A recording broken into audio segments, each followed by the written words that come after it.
this week, which sounds good. Yeah, I mean, and Rashad Bateman's gonna make his debut this week, so that's fun. But yeah, some injuries that are definitely gonna be tough. Dalvin Cook, full go. That's good too. We don't use Darrel Williams. I think these are a lot of positives. So I'm excited about all this, despite the fact that it's been complicated. Brandon Gadula, the managing editor of numberfire.com. We had to record a 10-minute redo of our podcast effectively yesterday. And then there was more stuff that came down today with Nick Chubb being ruled out. So I don't know where we're at right now. How you doing, Brandon? Yeah, I mean, we basically were trying to figure out which running backs to narrow down when we had potentially Christian McCaffrey and potentially Dalvin Cook and Austin Eckler. And then we had, at the time, just Devontae Booker and Darrel Williams. And we're like, are we going to target the value? Are we going to target the 7,000 range? Are we going to target the studs? What are we going to do here? And that question didn't really get answered because now we have a ton of other options, but then some of the options that we discussed and liked are not really relevant. So, I mean, it's been a nightmare, especially for someone who tries to run simulations, like waiting for news and updates. Like it's been a long day. So every time there's news, you have to redo the sims because it changes projections, and your Excel's been down this entire week. So you've just been having a blast, I'm sure. Yeah, a lot of load screens and the spinning rainbow circle every time I try to do anything. Fun. Sounds good. I'm glad that I brought that back up to remind you of the joy you've had throughout this entire week. We're going to do a snake draft live here on air in just a bit, but quick, a reminder, we will take some questions after the snake draft live on YouTube, Twitch, Facebook, or Twitter. No matter where you're watching, you can get your questions in. We can talk about the Week 6 NFL DFS main slate or anything else on your mind. I see a question on Zach Ertz in there. We'll get to that after the snake draft, as that is a good question as well. So, plenty of that coming up here. But first, I want to talk to you two about the Nick Chubb news. I think that's kind of the big one for today. No Nick Chubb for this week, which puts Kareem Hunt in maybe like a workhorse or a featured type role. Last year when Chubb was out, we saw Hunt get a decent amount of volume, but they didn't give him the same target load that he had when Chubb was there and didn't really produce. Part of that might have been because Wyatt Teller was also banged up, but it was underwhelming there. Hunt is also banged up now, but JJ, I feel like we kind of have to view Kareem Hunt as being maybe like the RB1 after adjusting for salary for this week. Where are you at in Kareem Hunt for this week with no Nick Chubb? Yeah, look, I mean, he's someone that has regression coming in the touchdown column. Something that I mentioned on my mailbag episode this week is that for anyone saying that, like, well, what if this is just like a crazy season from their running backs, like we've seen with like New Orleans in the past with Mark Ingram and Alvin Kamara. Right now, the Browns, if you were to just look at this from a 16-game standpoint instead of 17-game standpoint, they're pacing to score over 38 rushing touchdowns. The record over the last 10 years is 30. So they're not going to keep this up. This pace is not going to maintain. Now, do I think Kareem Hunt is a good play this week? Of course, because now Nick Chubb is out. So now we can look at that market share of touchdowns and throw them Kareem Hunt's way. And then obviously, he's averaging like 11 attempts per game. That can be bumped up to probably like 18 or 19. So he's in a good spot from the standpoint of just seeing more volume and seeing better touchdown equity. I don't really look that much into those splits just because, his expected points in those games were still really good. They were still better than what he saw without or with Nick Chubb last season. It's just the fact that, he just ended up being more efficient and producing with Chubb. And sometimes splits just work out that way. I don't think that we should look at those splits and say, oh, Kareem Hunt is better when Nick Chubb is healthy, and it just doesn't make any sense. It's just not a logical thing to think. And the reason I say this, because a lot of people have said that in my mentions on Twitter about Kareem Hunt, is that, last season he was better with Nick Chubb than without Nick Chubb. But we're chasing volume here. We want to buy volume. We're not buying into some random split where there's going to be some noise with matchups and just general performance. All right, let's talk to you, Brandon. Kareem Hunt, $7,400 on the FanDuel main slate. Where are you viewing him in the running back hierarchy after accounting for salary for Week 6? Yeah, I mean, he's in contention for the 101 in this snake draft. So considering that for me, he's the top running back in terms of the salary cap format. Kind of speaking to, something that JJ said about the splits with and without Nick Chubb. Sometimes it feels like we're starved for like some narrative or something to look for. And the reality is that Kareem Hunt should just have the best one of the 3 best workloads probably among running backs this week, and it's really not worth overthinking based on what he did or didn't do in a few games without Nick Chubb last year. Yeah, I think the only downside is right now that the offensive line's super banged up, and Hunt himself also not at full health. Those are the only downsides. Nothing to do with last year. Those are the concerns that I would have. I mean, it's still a good situation, still a good game despite the wind. But those are the things that if you were to allocate red flags here, those would be the 2 things I would bring up there. Okay. It is time for our snake draft for week number 6. I got the win last week, so JJ and I both have 2 wins. Brandon has 1, and with the pattern we've had so far, Brandon is assured victory this week. So, yes, not sure what the point is, but JJ, do you want to light us up? Yeah, let's do it. All right. I'm entering the contest right now, and I got the 3. Jim got the 1. Brandon got the 2. All right. I know who I wanted the 1.01. We were talking about this before the show, how I think it's Dalvin Cook. And I think it's pretty easily Dalvin Cook at the 1.01, given that he got into full practice Thursday, was taken off the injury report today. I think to me that makes Dalvin Cook the runaway 1.01. Do you guys agree or no? I do. Yeah. I think I maybe not runaway, but I agree that he's the 101 in this draft. I think that there's a cluster of some running backs that are viable enough. And given that you're in the 101, it's going to be interesting to see how your team unfolds, because to me, there is a clear top 5 running back group. Mm-hmm. And assuming if we do go running back heavy here to start, which we typically do, then all of a sudden Jimbo might be in a little bit of a tough spot. Or I wouldn't mind taking Devontae Tyreek. So I was going to say, or he's going to end up with right. Dalvin. That's why I feel pretty good about the 101. So I'm going to go ahead and take Dalvin here. But knowing that I have good running backs available, or those 2 wide receivers specifically, that does help me quite a bit here. So I got Dalvin. Brandon is on the clock at 1.02. What are you thinking about here? Well, I almost insta-locked Kareem Hunt, but I'm considering Austin Eckler instead because I love that game. Yep. Pretty similar projected workloads for the 2 of them in terms of how they get their touches. Yeah. I'm going to go with Eckler here. Okay. I know the projection at number 5 is way higher on Hunt, but I like this game plenty. So, again, he was in the consideration for me, for sure. Okay, so JJ goes with Kareem Hunt. What do you got here at the 2.01? So I think that there's 2 guys you can make the argument for with either Mixon or Zeke. I actually think that it's playing it a little bit safer to go Zeke, and it's a 3-man here. I'm probably going to go Zeke here. Yeah, I'm going to go Zeke. That puts it to Brandon. 3-man positive, hopeful positive script for Dallas. They have a high implied team total. I mean, it's Zeke's been getting a lot of good work. I think it's a fairly safe option for a 3-man. It better be a stupid positive script, because I bet the Cowboys -4 and it's moved against me. So I'm a little bitter. I'm really hoping for positive script, because that has been very annoying throughout this week. Any consideration for you to not go Hunt, JJ, or was that a pretty easy selection for you at the 1.03? Yeah, I was in the same boat as Brandon, where I think you could either go Eckler or Kareem Hunt there. But yeah, the top 5 running backs now with Brandon going Mixon. I think it makes sense with those being the top picks. But now Jim shocked you guys let me take Devontae and Tyreek. I'm kicking myself already. But I knew you were going to get Joe Mixon against the Lions with a full workload if I took one of the receivers. So I would have taken Devontae almost 1.02. I would have been around there personally. Just I don't know. I know Tyreek's banged up. He was limited today in practice, but it sounds like he's bouncing around pretty good, I think is what Andy Reid said. So feeling okay about his health. Brandon goes Cooper Kupp. I like that game pretty decent amount with Daniel Jones tracking towards starting. I think it's a pretty fun game, underrated game. Spreads tightening, totals already pretty high. So I like that game quite a bit. Brings us to JJ here. Man, I might just go with a stack at the turn and go quarterback and ruin Jim a little bit. I think, I like the corner matchup for sure for Tyreek, but he's a little bit banged up, and that could funnel some targets over Travis Kelce's way, and I'm going to just stack him with Mahomes. I think that's smart. I think quarterback is pretty tough this week, so I think getting Mahomes a bit earlier is fair.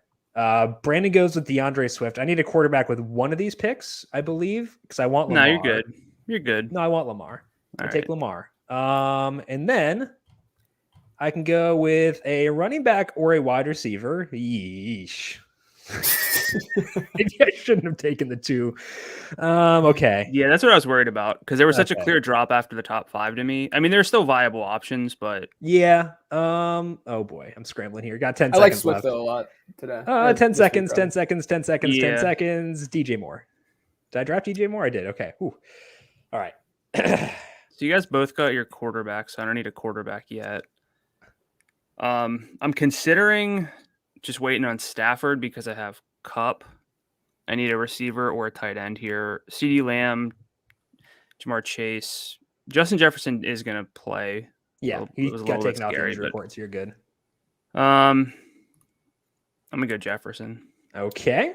That was the direction I was probably going to go in. Okay. I am going to go. This is rough. I honestly have no idea what direction I want to go in. I'm gonna pivot for a second and search for a guy. I'm taking, with Mike Williams banged up today, not practicing. I'm going Keenan Allen with my next pick. I think Keenan Allen was draftable without that even. Yeah, no, I agree. But he's not. I mean, he was like a search. I had to search for him to bring him up. I considered Keenan. Oh, God. No, go. I got to make a pick. Yeah, I considered Keenan with a Herbert stack, but I had Eckler, and as much as I like that game, that's a bit aggressive, I think. I am still considering Herbert with Eckler to get exposure just to that game in general. But it's either going to be Herbert or Stafford, even though I like Dak. I just don't have any stacks there, so it's hard. This week's kind of tough to stack in general. Like it's just not a super like. I mean, I don't mind games, but like we talked about before we started recording, the McLaurin injury really ruined things to bring back in that game. Like in the snake draft, like you can't, like obviously in DFS, it's going to be easy to go like Mahomes, Hill, Rookie Seals, Jones or something, but it's just tougher in a snake draft environment. A, B, or C? Pick one for me. I don't know what to pick. C. All right. Well, that's who I had ranked first, but I felt bad about that. I'm just gonna pick A. Thanks for listening to us. So I was deciding between Chuba Hubbard, Darrell Henderson, and Jonathan Taylor, and I decided to go Taylor because of the format. Right. Let's go. It's never good when your opponents celebrate a pick you made. Well, JJ loves him. I don't want to put words in JJ's mouth, but JJ likes Taylor. He likes him more than we do. I mean, I messed up. I would have taken Taylor if I had fully realized it was my last pick. I would have taken him over Jamar Chase. I like Jamar Chase a lot. I know, but I had forgotten that I drafted Travis Kelce, because when you're like doing this, you're not thinking of Kelce as a flex as much as you're thinking of him as like a tight end, right? Yeah, the way your brain sort of works. So I have part of the reason why I decided to go Taylor was because it's a 3-person draft, and we care more about floor and stuff like that. And his floor should be pretty good against Houston, so I think that was part of it. But also, like, I like Chuba a lot. Was very tempted to go Chuba, given there's no Rodney Smith, no Christian McCaffrey, but I already have Dalvin and DJ Moore in that game, and the total is 45.5. And I think that having half my snake draft team in a game with a total of 45.5 is kind of risky, even though they're all 3 high usage guys. So that was the tiebreaker for me there. I do love my receivers, so I feel good about the team overall, but that was the consideration there. I think Henderson was fully in play too, but just couldn't quite put him over those other 2 guys. Let's talk to Brandon here about his lineup. I mentioned that I like that Giants-Rams game. Did Daniel Jones tracking towards starting impact your decision to go with Cooper Kupp and Matthew Stafford there? Yeah, it made me feel better that game would stay competitive for longer. I like the pass rate in general for the Rams, and again, it came down to Stafford versus Herbert for me for my quarterback, because you and I talked, we're very, very set on Mahomes and Lamar as our top 2 quarterbacks, and from there I just wanted to leave it open and see what stack to go with. So I had Kupp. I went with Stafford from that regard. I know my projection's lowest, which I could have kind of anticipated, but I feel really good with Eckler, Mixon, and Swift. I get that mini stack with Mixon and Swift. I'm really high on Swift this week. We know that Mixon's slotted for a full workload. Eckler's been great. The real concern I have is that I could lag behind in quarterback points, but outside of that, I feel really good with the team. Yeah, I think that I think the Cup Stafford one is interesting, and I want to make sure like I don't overlook that game too much when I'm building lineups on Sunday. Let's talk to JJ about his lineup here. You did get the Pat Mahomes, Travis Kelce stack. You got Kareem Hunt and Zeke Elliott as your running backs. What are your thoughts on your lineup here? Not a lot of correlation aside from that stack, but again, it's not an easy because it feels like the correlations are like there's like one guy in each game that or on each side that you would be able to get, and it's just not, it's a little bit more difficult to do that in this kind of environment. But yeah, I mean, I feel fine enough. The Keenan Allen pick, like we said, it was borderline for him to be a pick without the Mike Williams news, but with Mike Williams not practicing, I think that he could walk into, double-digit targets pretty easily. If Williams doesn't end up going. And then, Jamar Chase. I like Jamar Chase as well, but I do think that running backs are just the floor and provide that floor, and probably should have gone like a Jonathan Taylor instead. But, I'm fine. I mean, the lineup is filled with really good football players, so it's tough to really be upset about it. Yeah, I think. Seeing news that Daniel Jones is off the injury report, so he's good to go. How did he clear already? That seems pretty wild. Good for him. That seems questionable, but good for him. That's good for that game. I think that bumps up Devontae Booker. We don't need Booker as much as we did before, but like I still think that he's in play because should play 85% of the snaps on a team that has a decent quarterback. They're at home, fun game. So I think Booker's still in play. I'd rank him below Khalil Herbert among those value guys. Actually, Brandon, with Jones confirmed in, Khalil Herbert, Devontae Booker. How do you rank those two between each other? I probably should go with Booker over Herbert because Booker's workload was great last week. I'd probably lean Booker at this point. I'm gonna go Herbert just because I think that I don't know. Go ahead. I want to hear this reasoning. No, I was gonna say I was going to talk about the quarterbacks. I was like, I like the quarterback more for the Bears. But like, I don't know. I like Justin Fields, and I'm okay with being high on him. But there's value here. We need that for Mahomes, Tyreek, et cetera, and I'll take it. I think both those guys firmly in play for this week. Let's go to some questions now. Taking questions from YouTube, Twitch, Facebook, and Twitter to get you set for week number 6. Starting off with Grim Fan. Grim Fan. The M and the N are tripping me up here. Anyway, does Zach Ertz have more or less value now that he is a Cardinal? So, JJ, let's go to you here. How are you viewing Zach Ertz in season long now that he is in Arizona?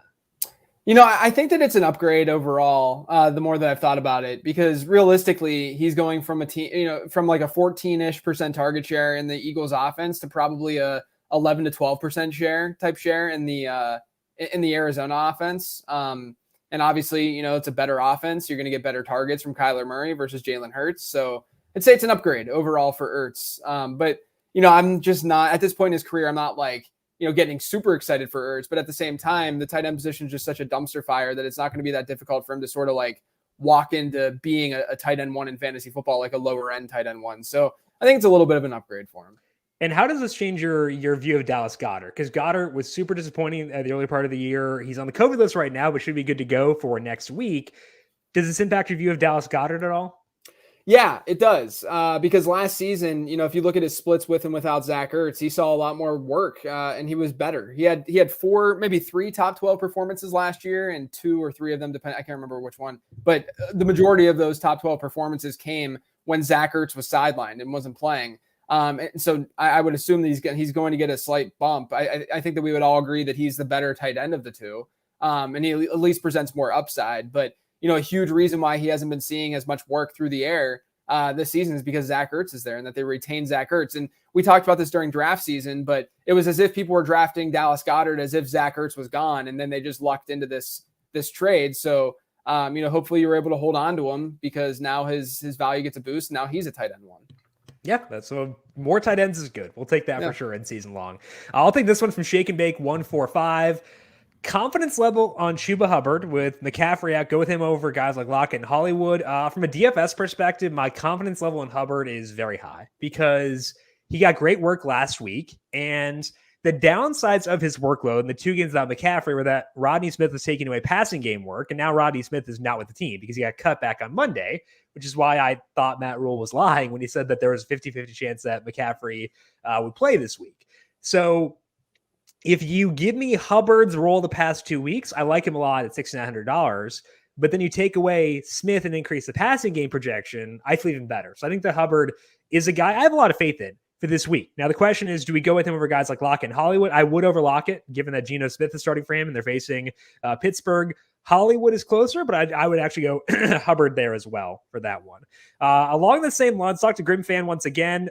Darrel Williams, Chuba Hubbard, Mecole, Hardman, or Kendrick Bourne for the flex. Kendrick Bourne will not be in that consideration. Brandon, are we cool to go with Chuba in this situation? Yeah, I have Chuba first here. It's really kind of a two-player race between Chuba and Darrel Williams, but for me, it's going to be Chuba Hubbard. The way that the Chiefs just use their running backs, I mean, it's a much better offense. I get that, but the way that they use their running backs, the touchdown equity somehow is a lot lower than it should be. So I'm going to go with Hubbard there pretty easily. Let's go to Jack over on YouTube. Mixon or Swift the rest of the way? JJ, they are both kind of similar in that they get the kind of volume we want, get some passing game work. Mixon gets the goal line work as well. How do you view these two guys the rest of the way? I'm going Swift over Mixon. I just, the target share, only Najee Harris and Alvin Kamara have a higher target share than Swift this season at the running back position. I mean, I know the offense isn't as attractive, but, the fact that they're in these negative game scripts like they're consistently in is not necessarily a bad thing for Swift because they are dumping the ball off a lot. So I'm going to go Swift. I just think he's just as good of a talent as Joe Mixon is. And I like that target share because, like we've seen over the last few weeks, I know last week is different because Mixon was coming in banged up. He didn't play a full snap count, etc. But even before that, the couple games before that, we've seen, the other running like Samaje Perine running a little bit more routes than we had seen, especially week one. Week one, we were like, oh man, we're getting bell cow Joe Mixon this year. And then that sort of tailed off a little bit. So I'm going to go with DeAndre Swift there just because targets are so much more valuable than attempts are.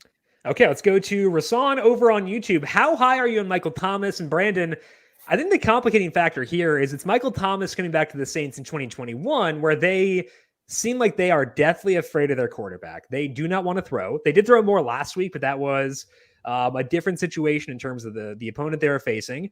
So I'm pretty worried about Michael Thomas. I know, he's Michael Thomas. James can have his moments, but I would be pretty worried personally. I know you do a lot of research into pass rate and stuff like that. So where are you at on Michael Thomas right now? Yes. I mean, with Thomas, I think we have to exclude Jameis Winston's week one from the data.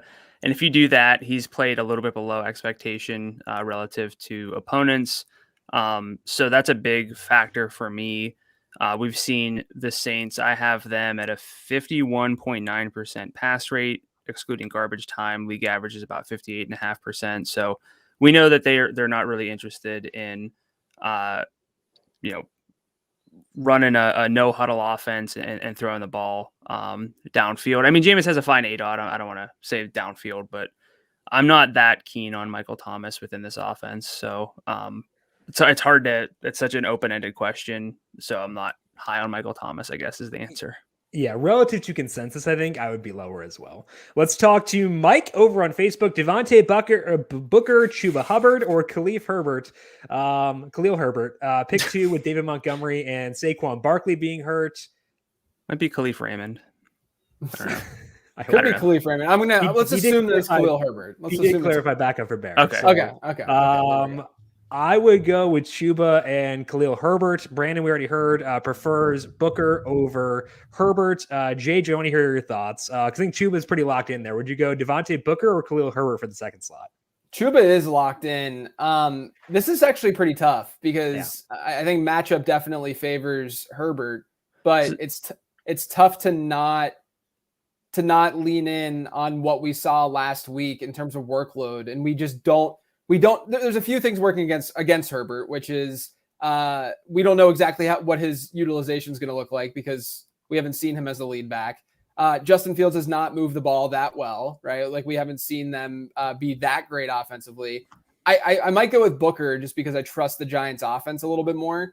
And again, last week we basically saw Booker be Saquon Barkley in that offense in terms of workload. So I'm going to go Booker, but I do think that Herbert, obviously, just because of this like ambiguity around him, might have a higher ceiling, I guess. But maybe I'll go with Booker as the safer play. That's why we go with Khalil Herbert and DFS.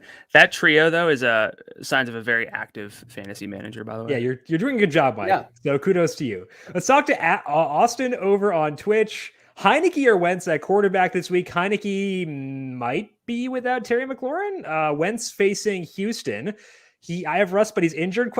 He is. Then do I start CeeDee Lamb or Emmanuel Sanders in the flex position? I have Diggs and Antonio Brown in the wide receiver spots. JJ, Heineke or Wentz, and then CeeDee Lamb or Emmanuel Sanders. So I'm going CeeDee Lamb over Emmanuel Sanders, and I love me some Emmanuel Sanders. I've been hyping him up all season long. So take that, that's why, like, despite that, I'm still going CeeDee Lamb. The Wentz versus Heineke thing is kind of interesting because of the McLaurin injury. I think if McLaurin were playing, it would be easy Heineke for me. Yeah. I think it's more of a question without McLaurin. I do think, though, that I might still go Heineke over Carson Wentz this week, even if McLaurin doesn't play. As crazy as that might sound, the environment's there. You're going to see a negative game script. Heineke's running the ball 5.5 times per game, averaging 28 rushing yards per game. He could hit, 40 rushing yards in a contest where he's dropping back to pass 40 plus times. Whereas Carson Wentz feels like probably a safer play, but, lacks that ceiling. So I'd probably still go Heineke regardless. Maybe I'm wrong, though. Maybe you guys disagree.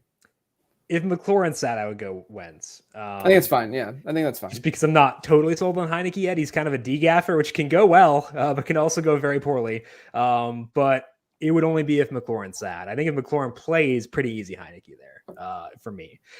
Daniel's asking, are Demetric Felton or Dearness Johnson worth ads in a 12-team league in half PPR? It depends on what you're dropping, I would say, Daniel. But I think that Felton's actually worth a shot because there were some hot rummers that Nick Chubb could potentially might hit IR. That's not out of the range of possibilities because they play this week, then they play on Thursday. So they add him on IR. It's only one game beyond that. So I would add Felton. He's going to get the passing game work of those two. So I would say Felton speculatively good to get now before Saturday. Let's talk to DJ. Darrel Williams, Kareem Hunt, Zeke Elliott or Khalil Herbert. You can choose two. Pretty good roster there, DJ. I feel like we're going Zeke and Kareem Hunt in the situation, right? Yep. All right. Oh boy. Darnell, Gino or Carson Wentz in Superflex. Here we go, Wentz, right? Yeah, we're going Wentz. Yeah, I'd go Free Gino, but go Wentz. DJ, Lamar Jackson or Aaron Rodgers? Got to be Lamar there, right? Yeah, Lamar. All righty, let's go to Darnell. Amari Cooper, AJ Brown, Michael Pittman, and Emmanuel Sanders. Pick two. Darnell, good team. Good team here. This is better than your quarterback situation, so I'm happy about that. This is actually a pretty good one. Yeah. I feel like Manny's the first one I lop off there. I would agree. I think that Manny's 4. I think that you probably have to play Amari. I think you have to play Amari and AJ, and I don't want to bench Pittman, but I feel like I would there. Yeah, I think that's fair. I mean, and I like Pittman a lot. I would lock in Amari, and I think AJ gets a slight edge over Pittman, but it's pretty close. And then I'd not start Manny. Okie dokie. Let's talk to Jade here. This one seems to be DFS related. So Brandon, we're going to you with this one. Amari Cooper or Keenan Allen. I say to you, ¿por qué no los dos? What do you say, Brandon? Don't make me pick. Those were 2 of my 3 wide receiver loves on the podcast this week. I would probably err on the side of Keenan Allen just because I feel, Amari Cooper's target share really dipped between weeks 2 and 4, and it bounced back a bit last week. But Keenan Allen has had at least 8 targets in every game. He is the biggest touchdown regression candidate in a positive sense. And according to all my data, Mike Williams might not be 100%. So, if he plays, I don't know. But he's questionable, yeah. Yeah, so I would go Keenan there, but I really do love both. Okay, let's talk to JJ. Since I just traded you Javonte Williams in our Dynasty League before George Kittle got hurt. Also, Jack, what is your avatar? I'm very curious about this. This is very strange. Yeah, Garfield. Jack, please clarify in the comments what exactly this is. I love it. How do you feel about Javonte Williams the rest of the way? I feel like we're destined to have a split backfield in the short term at least, but we see this play out every year. Like we can sit here and dissect the numbers and say like Melvin Gordon's been better at this, Javonte Williams has been better at this, which you can look at certain data and certain data tells different stories. I think the eye test has shown that Javonte Williams is a pretty good running back, and we've seen this happen before where teams sort of just go to that one rookie back towards the end of the season and as the season goes on. So if I were to lean one way between buy and sell with Javonte, I'd probably lean buy. But am I actively going out and trying to get Javonte Williams? Not in a regular redraft league. I think Dynasty is fine, but in a regular redraft league, if you have him, that's great. I would try to hold on to him because, we've seen like Miles Sanders comes to mind, his rookie season. I know Jordan Howard getting hurt helped that a little bit. But we've seen that kind of, Jonathan Taylor last year had a big second half. DeAndre Swift had a good second half. This is what we see from rookie running backs. So, he's one back that could do that towards the second half of the season. And especially if Denver falls off, we could see them feature Javonte Williams a little bit more. So I think that the outlook is positive, but he's not someone that I'm going to actively like give starting lineup players for. Is more of a bench guy. Yeah. And Melvin's banged up already too, which I think is a factor to consider with Javonte. Let's do final one here for Brandon. What are your top 3 game stacks? Kyle has KC, Washington, and I almost said Clippers. Chargers, Ravens is his top 2. I agree with those 2, Kyle. 3, I would say we've got Dallas, New England, with one side of that game being total booty in terms of like trying to pick people we like. And then I actually think that the Rams versus the Giants is consideration for that third one now because of the weather in Cleveland, because of Kyler Murray's shoulder, because of Jedrick Wills, because of Jack Conklin, because of Rodney Hudson. Everything associated with that game is a dumpster fire. So are we going Rams, Giants, number 3? I think that's the 3B. I might prefer Cincinnati, Detroit. Fair enough. I like the mini stacks in that game. Burrow's going to go indoors with there's a lot of wind. In fact, it's a 10-game slate, but it feels like every game has wind. But that Detroit game's in a dome, and that has shown a really positive impact historically on fantasy production. So, and the odds that guys like reach benchmarks like 300 yards passing. So, I think my what I guess it'd be 3A would be Cincinnati, Detroit, with the Rams and Giants being like the 3B. I think that makes sense. I hate the pace in that. Like, I think Burrow, if you made me choose between Burrow and Stafford, who am I more likely to use? It's probably Burrow. At salary. Yeah.